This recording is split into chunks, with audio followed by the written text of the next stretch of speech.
Line ঠিক হবে, আসতেছে লোক আরো আসতেছে। মানববন্ধনের লোকের থেকে সাংঘাতিক হয়ে গেছে বেশি। কোনো টাইমের ইয়ে মানি না, কোনো টাইম আমরা মানি না। আমাদের দরকার, আমরা বৃদ্ধরা আমরা বাগানে আসবো স্বাস্থ্যগত কারণে। যতক্ষণ পারি আমরা থাকবো, আমরা ব্যায়াম করব, আমরা হাঁটাহাঁটি করব, আমরা অক্সিজেন নেব, আমরা যত সময় বসে আড্ডা মারবো একজন আরেকজনের সাথে। কি হয়েছে ভাই? সোজা কথা, স্বাস্থ্য সুরক্ষার জন্য যারা আসবে তাদের কোনো টাইম নাই, কোনো ব্যাপার না, টাইম থাকতে পারবে না, টাইম বার দেওয়া যাবে না। স্বাস্থ্য সুরক্ষার জন্য আসে, আমাদের কোনো সময় নির্ধারণ করে দিলে আমরা এটা মানি না, মানবো না।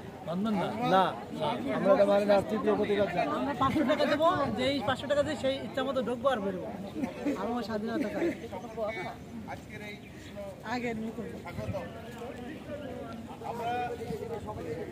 আমরা সঙ্গত কারণে আমরা আসি, এবং যারা শরীর চর্চা করে এদের বয়স 60 ঊর্ধ্ব। তো বিগত দিনগুলোতে আমরা যে সুবিধা পেয়েছি, আমাদের মাননীয় সাংসদ ইলিয়াস উদ্দিন মোল্লা আমাদেরকে একটা সময় নির্ধারণ করে দিয়েছিলেন, সূর্য ওঠার পরে 1 ঘন্টা পর্যন্ত বিনা টিকিটে সবাই প্রবেশ করতে পারিবে। এটা আমরা 10 বছর পর্যন্ত, 15 বছর পর্যন্ত ভোগ করে আসছি। বের হওয়ার কোনো টাইম নাই, বের হওয়ার কোনো টাইম ছিল না। এবং এখানে যারা আসে 80% লোকেই ঘরে বসা থাকে, তাদের কোনো ইনকাম নাই। তারা ছেলের বা মেয়ের ইনকামে চলে, অবসরপ্রাপ্ত ভাতায় চলে, ঔষধপত্র নিয়ে ওনারা নিজেরাই চলতে পারে না। সঙ্গত কারণেই আমাদের এখানে যারা প্রাতঃ ভ্রমণ করে তাদের জন্য ফ্রি করা হয়েছিল। তো আমরা হঠাৎ করে এই বছর সরকার কর্তৃক যে ইজারা দেওয়া হয়েছে, এটা আসলে অযৌক্তিক।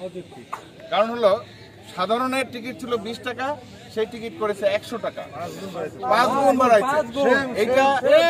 এটা কোনোভাবেই মানার যোগ্য না,